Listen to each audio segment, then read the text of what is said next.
Having to spend your nights awake and your days asleep is not made for everyone. This hasn't been a problem for me as a kid since I never managed to fall asleep at night and ended up sleeping during class. I lost count of how many times I woke up to my teacher shouting my name and my classmates staring at me. When I turned 16, I had to start thinking about what career I wanted to pursue. Because I usually am wide awake at night, I figured I could become a security guard who works the night shift. I look intimidating as I am tall and often go to the gym, so my sole appearance would tell people not to try and mess with me. Although, in fact, I'm not as tough and strong as I look. That being said, it appears my experience in the field has led me to quite a unique job opportunity. My boss approached me and asked if I was interested in guarding a hospital for 3 days. He mentioned the job would pay exceptionally well compared to my previous jobs, as it requires experience and a trustworthy person. The opportunity of working in a hospital has not yet been offered to me during my time working here, and it seemed like quite the challenge. If I managed to fulfill the job as expected, it might also result in a salary increase. I accepted the offer wholeheartedly, as declining would be foolish. I remember my boss looking relieved upon hearing my response. Supposedly, he struggled to find any other security guards willing to take on the job. "You will start next week on Thursday. Make sure to be there before 10 p.m., he said, shaking my hand. I shook his hand with a huge smile on my face, aesthetic to get started. "You bet, sir." In the days leading up to the assignment, I guarded a few uneventful shifts at various places, such as a university and a McDonald's. I was happy, however, when the day of the unique opportunity arrived. Not wanting to be late, I drove to the hospital around 8 p.m. It's only a 30-minute ride, but you never know what might happen. I also figured getting to know the place wasn't such a bad idea. I mean, how am I supposed to guard a building I don't know the layout of? I didn't want to screw this up, as it pays me 3 times what I usually make. It was surprisingly busy on the road, which led me to arrive at the hospital around 8:40 p.m. I got out of my car and made my way to the front door. The building seemed medieval, as it was made from bricks, and had this Romanesque charm. The building wasn't big, in fact, it's rather small. From the outside, it seemed the building has 3 floors with short hallways. I pushed the front door open and greeted the lady at the counter. Her smile radiated a welcoming, soothing feeling, easing me of any nerves in an instant. "Hello, I believe I was hired for the night shift at this hospital. I'm a bit early, though. I was supposed to start 10 p.m. "What's your name, darling?" she asked, maintaining her inviting smile. "I'm Jake," I replied confidently. She started typing on the PC in front of her, seemingly checking whether I was speaking the truth. I mean, you never can be too sure. Some crazy people would pretend to be a night shift security guard. "Is your boss Michael?" "Yes, ma'am." "All right. One of the other security guards will be here shortly to explain the procedures. Would you like a cup of coffee in the meantime?" "I would love a cup of coffee. Could it be black?" I asked with a grateful face. She chuckled and left to get me my coffee. A few minutes later, she returned with a cup of coffee. It tasted amazing, unlike I've tasted before. Everything seemed to fall right in line, because a security guard approached me right as I finished my coffee. The security guard looked at me with skeptical eyes, judging my appearance before saying, "You must be the security guard, huh? I didn't expect someone so young to show up for the job, but that doesn't matter if you do as I say." I got out of my chair and held out my hand to shake his hand. "Nice to meet you, sir. I assume you will be showing me around," I asked confidently. I was always taught that it's important to look confident even though you might not feel confident, as it leaves a positive impression on the people you work for. However, the security guard in front of me, 6'7" and quite the physique, made it difficult for me to not feel intimidated. "Follow me," he ordered. I followed him, and we made our way to the security room. He proceeded to show me how the cameras operate and gave me a tour around the building. He told me some basic security rules which I've heard too many times. "Oh, there's one last thing," he mentioned as he was leaving. "You see that paper on the desk? Read it. It contains a list of rules that you must follow. If you don't, we'll know." I hope you are professional enough to take them seriously and follow them, no matter how bizarre they might seem. I looked at him dumbfounded, but swiftly regained my composure and assured him I would follow the rules. "Good luck, kid," he said as he left the room. I watched him leave as the clock positioned above the door told me that it was 9:30 p.m., which meant I had 30 more minutes before my shift officially started. The paper stated a total of 7 rules. Rule 1. Your shift will begin at 10 p.m. Make sure that you are inside the security room by that time. From 10:15 p.m. until 11 p.m., you are required to patrol the building to ensure that no individuals are present. If you encounter anyone, kindly ask them to leave. Rule 2. Somewhere between 11 p.m. to 3 a.m., a young woman could appear, knocking on the front door asking to see her husband. Ignore her completely and pretend she isn't there until she goes away. Rule 3. Ensure that the lights inside the intensive care unit remain on throughout your shift. If they happen to turn off, make your way over there and turn them back on. If you hear screaming while the lights are off, run towards the nearest bathroom and stay there until the screaming stops. Then proceed to turn the lights on. Rule 4. If there's a little girl with a teddy bear in the cafeteria, sit next to her and don't say a word. If she looks at you, walk back to the security room. If she speaks to you, talk back until she leaves. Rule 5. Around 1 a.m., go to the general ward and check on the patients. If one seems to be sitting on their bed, ask them if they're okay and do whatever they request. If they strike a conversation besides this, ignore it. Rule 6. If it starts raining, open the front door and let people in for shelter. Make sure everyone you let inside leave the building. If someone seems to be missing, you will see them on the security cameras. Do not look at them. Rule 7. If the security cameras were to turn off any time throughout the night, hide and pray for your life they won't find you. I put the paper back down on the desk and leaned back in the chair. I laughed at the sheer bizarreness of the situation. I must be getting pranked. I thought to myself, though deep down, I did not believe it was a prank. This was in fact a hospital, and it seemed unlikely my boss would go to such lengths for a joke. Perhaps this was his way of seeing how much he could trust me, to see if I would follow such foolish rules. I reread the rules once again to make sure I understood them. I sure as hell was going to show my boss that he can count on me. The clock struck 10 p.m., and I turned my attention to the security cameras. With not much happening on the security cameras and only having 15 minutes until I was supposed to patrol, I felt my attention slowly falling towards my phone. The best way to waste your time. Spending time looking at memes and stupid internet news sure does go by quickly. It felt like I barely had spent time on my phone, yet it was already 10:15 p.m. I left my cozy chair, stretched my legs, and made my way out of the security room. I figured that starting at the highest floor and descending my way down would be the best course of action, so I made my way to the highest floor. Thankfully, there was an elevator, so I did not have to bother using the stairs. I made my way up the highest floor and started checking all the rooms, hallways, and even the bathrooms. As I expected, nothing special happened.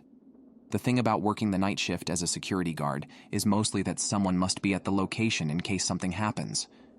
However, this does not mean anything will happen, making it a boring, easy way to earn money. On top of that, I get to grab coffee and snacks whenever I want. No one seemed to be on the 3rd floor, so I decided to descend to the 2nd floor of the building. After patrolling the 2nd floor, I reached the conclusion I had set for myself beforehand. Nothing special. I grabbed my phone to check the time and see if I needed to hurry. It was 10:32 p.m. when I finished the 2nd floor, giving me enough time to explore the 1st floor. It did strike me as weird, however, that there was literally no one in the hospital. I expected a hospital to always have doctors and patients in the building, as that's the entire point of a hospital. However, every room I checked so far has been empty. If my boss was indeed trying to test me, he did not go all in on the preparations. Despite that, I proceeded to the 1st floor, which contained the intensive care unit, security room, front door, and cafeteria. I planned to pass through the ICU and main hall area first, so I could finish off with the cafeteria and get myself a snack. As I made my way through the ICU, I was caught by surprise when I noticed an old man, around 70 years old, standing in one of the rooms. Wonderstruck for a bit, I recalled rule number 1. If you encounter anyone, kindly ask them to leave. Suddenly, everything fell into place. I realized that my boss had likely hired an actor and allowed him inside the building to test my adherence to the rules. With a sigh, I made my way toward the man. "Excuse me, sir, you are not supposed to be here at this time. I would like to kindly ask you to leave," I firmly asserted to the old man. The old man looked at me without saying a word, appearing confused by what I had told him. "Sir, I would kindly like to ask you to leave," I repeated. He nodded his head in agreement and followed me out of the building. "Have a good night, sir," I told him as he walked away.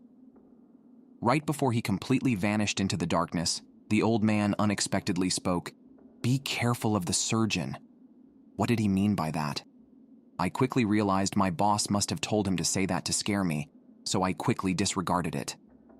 I continued my patrol around the floor. No one else seemed to be on the first floor, so I grabbed another cup of coffee and a croissant from the cafeteria. As it was 10:53 p.m., I made my way back to the security room. Once inside, I leaned back in my chair and played some games on my phone, confident no one was in the building and I had nothing to worry about. After playing games on my phone for a while and finally checking the time, I was surprised to see it was nearly 12 a.m. I had spent over an hour playing games on my phone. I shifted my attention to the security cameras, scanning for any anomalies. My heart skipped a beat as I noticed the lights of the ICU were switched off. I cursed at myself for not paying attention, as I had no idea how long the lights had been switched off, and the rules stated to turn them on as soon as possible. I got out of the security room to turn on the lights. As I walked towards the ICU, I froze in my steps. The sound of people screaming was deafening. I was baffled by the situation, unsure if my boss would have gone this far just to see how far I would follow the rules. The agony in the screams was noticeable and raised my anxiety. That's when I heard a door open and close, followed by footsteps making their way towards my location. Without hesitation, I bolted to the bathroom on the first floor and locked myself in one of the toilets. I tried to gather my composure and make sense of the situation I found myself in. I couldn't seem to understand how it was possible for anyone to even be in the building. Their screams of agony felt so realistic that it left no room to think this was staged by my boss. Those screams were real. Before I could fully reclaim my composure, the bathroom door swung open, and the same footsteps I heard before walked inside. I tried to stay as silent as possible, not knowing if the person had a weapon. For a second, the silence was deafening, until the person started whispering a song to himself. "Welcome to the hospital, welcome to the hospital. You can come, but you can't go. Welcome to the hospital, welcome to the hospital," he murmured, as he knocked on the doors of every bathroom stall. I jumped when he knocked on mine, the sound noticeably louder than with the others. Through the gap beneath the door, I could see his feet on the other side, completely motionless. "Is anyone there?" he said with a deranged tone. "Open up, don't be shy," he continued. My heart pounded in my chest as I held on to the silence. I remained frozen, praying he would soon leave me alone so I could get the hell out of here. The man persisted, knocking on the door as attempt to gain any reaction out of me. "Come on, Jake, I need your help with something," he cried out desperately. I felt my blood turn cold at the sound of him mentioning my name, unsure as to how he could have known it. I stayed still and did not make a sound. After a couple of minutes, he gave up and walked out of the bathroom. Right before he left, one more sentence left his mouth. "See you soon, Jake." I did not leave the bathroom for another 10 minutes until the screaming had finally stopped. I unlocked the bathroom stall I was in and slowly opened the door that led towards the main hall, making sure no one was in sight. I exited the bathroom and slowly made my way to the ICU to turn the lights back on. Right after I turned the lights on, I ran towards the security room, as it suddenly felt like the only safe place in the building. As I let myself fall into the cozy chair, I looked at the time displayed on my phone, which indicated 12:51 a.m. Still full of adrenaline of what had just happened, I quickly reread all the rules to see if I had acted the way I was supposed to. Thankfully, that was the case. As I got to Rule 5, I was given a lovely reminder to check up on the patients around 1 a.m. and fulfill any wishes they had. Though I was not too sure if I was ready for another endeavor, I was more afraid of what might happen if I don't oblige to the rules.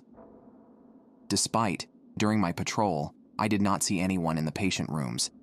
So how could there be anyone?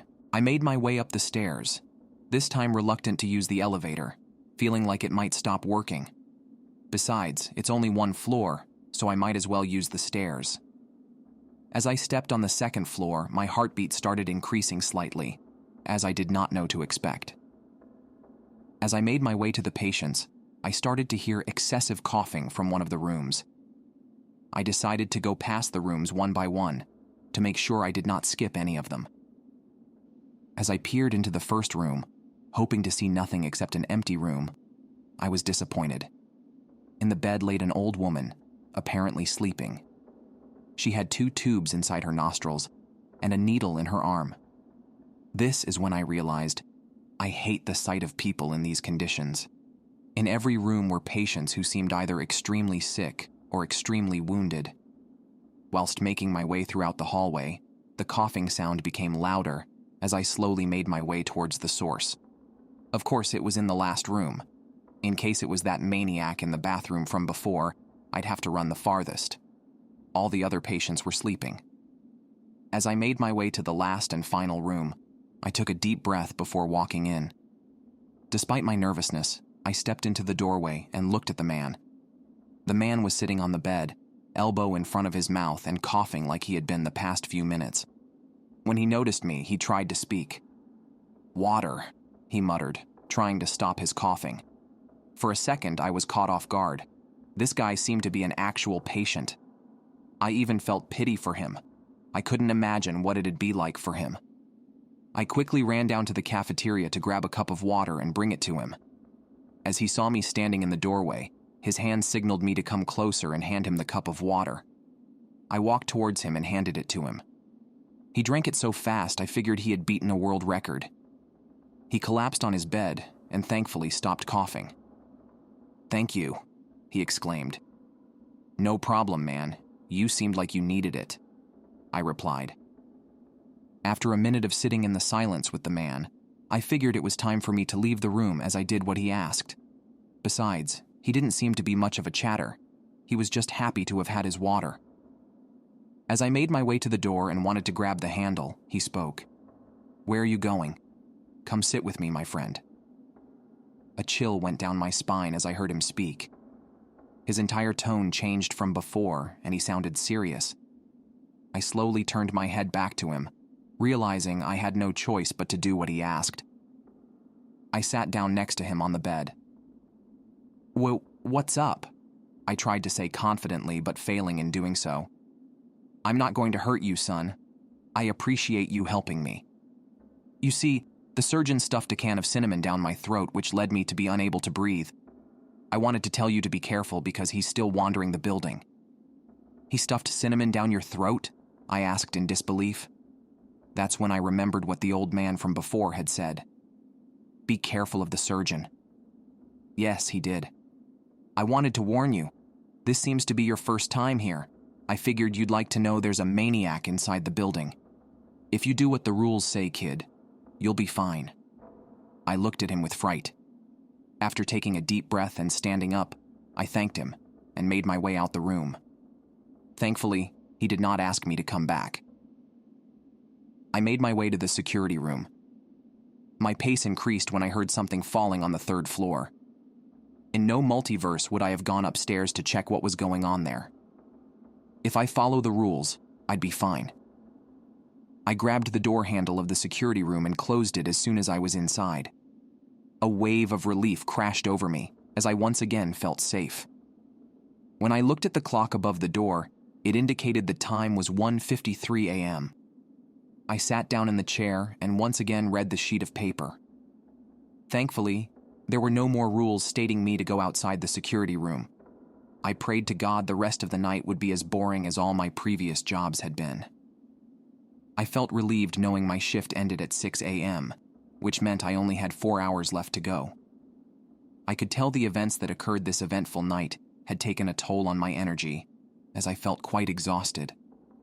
While staring at the security cameras, I felt my eyelids slowly closing and my mind drifting away. I fell asleep in the chair, completely forgetting about where I even was to begin with. I woke up around 2:45 a.m. and gave my body and mind some time to adjust to reality, as I had no clue where I was when I woke up. After a short while, I came back to my senses when I realized I was in the middle of a night shift.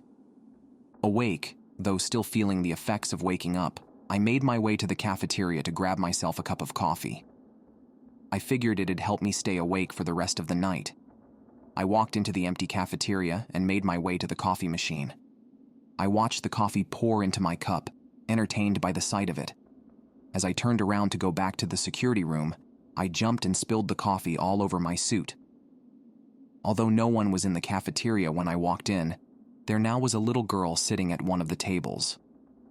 Unsure of what the rules exactly said about this occurrence, I tried my best to remember the rules. My train of thought was interrupted once I noticed the little girl had turned around and was now staring at me. She had a small white skirt and a pink t-shirt and blonde, curly hair going just as far as her shoulders. In her hand, she held a teddy bear with buttons as eyes, except one of the eyes was hanging on by a thread. She looked at me without any expression on her face, making me feel uncomfortable and uncertain as to what I should do. All I could remember from the rules is that I had to sit next to her. Though I was reluctant and not entirely sure, I felt like it was the safest course of action. In the end, it was only a little girl. I sat next to her, her eyes intently staring at mine. She did not say a word for a long time, and I felt extremely uncomfortable, unsure of when I could leave. That is when she started giggling, covering her mouth with one hand, while still holding her teddy bear with the other. "You forgot the rules," she said in a frightening and teasing tone. I looked at her confused, thinking I had remembered them correctly. She could see the panicked look in my eyes, enjoying the sight of it. "Want to play hide and seek?" she excitedly asked. "I'll count to 60 and then we will look for you." I did not bother to ask who we was. She looked at me like a kid looks at candy in a candy store. I ran to the security room, leaving my coffee next to the little girl. As I ran away, I could hear her counting. 1, 2, 3, forever with me you'll be.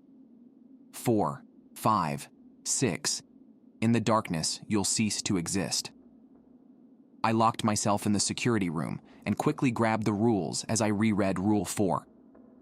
If there's a little girl with a teddy bear in the cafeteria, sit next to her and don't say a word. If she looks at you, walk back to the security room. If she speaks to you, talk back until she leaves. My throat turned dry as I realized my mistake. As I realized I had broken one of the rules, I remembered her mentioning hide and seek. That's when suddenly, all the security cameras turned off. Rule 7. If the security cameras were to turn off any time throughout the night, hide and pray for your life they won't find you. I completely lost it as I did not know what to expect nor where to hide. All I knew is that the security room was too obvious for me to stay in, as there's no way I could escape from here. Overtaken by adrenaline, it felt like my body was moving on its own. I reached for the front door and frantically tried to open it. The door didn't budge, no matter how hard I kicked. 52, 53, 54, 55, prepare to run for your life. The little girl sang from inside the cafeteria. Despite feeling mentally overwhelmed, making me feel dizzy and close to passing out, my body had gotten a mind of its own. I ran up the stairs to the second floor, to the room of the patient I had given a cup of water. I opened the door to his room, only to see he was no longer there. That did not matter to me at that point, however, as I just wanted to find a proper hiding spot. By the time I was inside the room, I could already hear the little girl frantically laughing and singing as she had counted to 60. Unsure of how long I had left before she would be coming to this room, I decided I had to hide as soon as possible. I looked around the room for any suitable hiding spots, but there seemed to be none. The best option I seemed to have was to get inside the ceiling, as it was made from plates that could be pushed up. I stood on the bed to get closer to the ceiling and hopefully pull myself up. I accidentally kicked the photo from the nightstand next to the bed. The sound of it hitting the ground echoed throughout the entire building. "I heard that!" she screamed as I heard her running towards my location. Completely freaked out and realizing I had to be quick, I jumped as high as I could and held onto the ceiling, pulling myself up as fast as I could. I could tell the ceiling wasn't made for any person being on top of it, as every little move I made caused the ceiling to cave. Once I made it up above the ceiling, I blocked off the square hole and laid completely still, not wanting to make a sound or have the chance of the ceiling falling. I could hear the little girl enter the room excitedly, tiptoeing around. "I know you are in here. I heard you drop something," she said in a playful tone, enjoying every second of it. My heartbeat skyrocketed throughout the entirety of the situation, unsure whether she would find me or not. She poked into the ceiling with a broom, trying to figure out if I was there or not. Though I almost jumped once I felt the vibrations of the broom touching the ceiling, I managed to lay still and not make a sound. "I guess you're not here then," she said disappointingly as she walked out of the room and continued to keep searching. I could feel the ceiling giving in to my weight, which meant I had to find a different hiding spot. After a couple of minutes and making sure she was no longer nearby, I slowly descended back into the room, being as quiet as I could. I peered my head into the hallway to see if anyone was there, but no one was in sight. I made my way through the hallway with the smallest steps I could make, flinching at every sound I heard. I figured I should hide on the first floor since she had already checked the entire floor already. Though I did not know exactly where she was, I figured she would be upstairs. I slowly made my way downstairs, making sure no one was there. As I heard her shoes touching the floor above me, I knew I was safe to walk on the first floor for a while. This seemed to be a horrible conclusion, because the moment I turned the corner, I could see the silhouette of a man standing near the ICU. I could see his face turn to me. I quickly jumped behind the wall, hoping he had not seen me. "What is a patient of mine doing out of his room so late?" the man asked. Realizing I did not have long before he would be here, I had two options.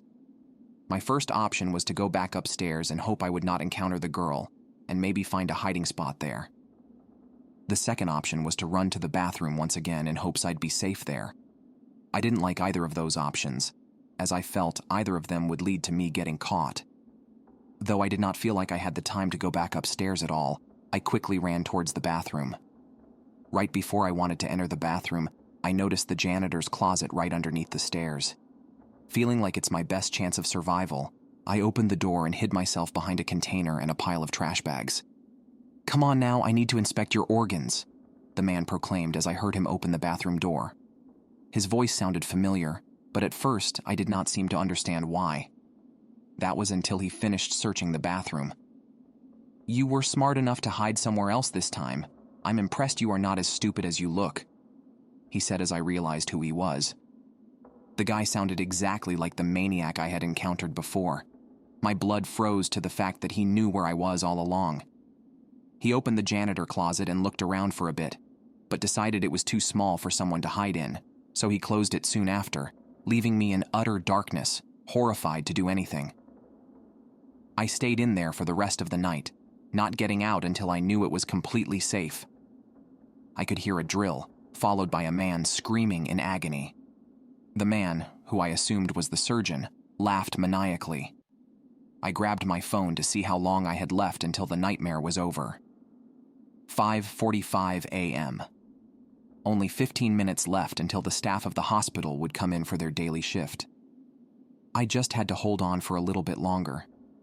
I ended up falling asleep in the closet, feeling completely hopeless and defeated, exhausted from the night I had witnessed. I was woken up by a kind old man who seemed to be the janitor, who seemed surprised to see a security guard hiding behind his equipment. "Rough night?" he asked, though he knew the answer based on my expression. "It's over. You can come out now." I got back on my feet and walked back into the hallway. The hospital looks completely different during the day than it does at night. Instead of being unsettling, it seemed like a nice place. I thanked the janitor for his kindness and got the hell out of that place. I drove home and collapsed on my bed. I still could not comprehend what I had witnessed. It all felt like a fever dream. I told my boss I was sick and did not bother to answer his phone calls. After a week, I returned to my regular, uneventful shifts.